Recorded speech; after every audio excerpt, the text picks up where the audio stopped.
মণিময় সীতাকান্তি আন্তর্জাতিক সীমান্তে দেখেন উত্তেজনাকর পরিস্থিতি। আন্দোলনকারী বাংলাদেশ চলো অভিযানে বাংলাদেশে যে হিন্দুদের উপরে নির্যাতন হোক, সংখ্যালঘুদের উপরে এটার আন্দোলনের প্রতিবাদ মিছিলে অংশগ্রহণ করছিল, যেটার নাম হচ্ছে বাংলাদেশ চলো। তারা এখানে আইসই না ইয়া সীতাকান্তি বর্ডারে, আবার পরে এখানে প্রথম ব্যারিকেডে পুলিশে তারা আটকাইছে, 2 নম্বর এখানে হয়েছে বিএসএফ। ওকে, বহুত প্রতিবাদকারী বিএসএফেরও এটা ক্রস করে যাওয়ার চেষ্টা করছে, কিন্তু পারছে না। এখানে দেখতে পাচ্ছা বর্ডার সিকিউরিটি ফোর্সের যারা আছেন তারা এখানে তীব্রভাবে এখানে দাঁড়ানি একটা খাটো দলের টেম্পোরারি বেড়া এখানে তৈরি করা হয়েছে।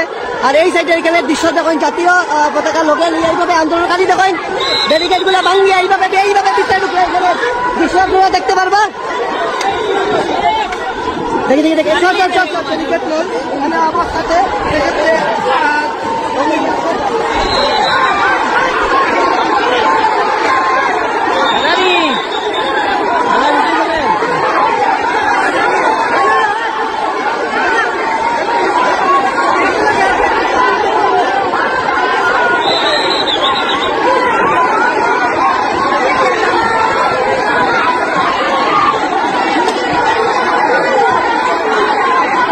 দেখতে পারবা হাজার হাজার সনাতনী দূর দূর পর্যন্ত যতক্ষণ দেখবা সনাতনী যারা আছেন এই সাইডটাও দেখতে পারবা। চিন্ময় প্রভুরে যাতে মুক্তি দেওয়া হয় এটাও একটা মুখ্য দাবি।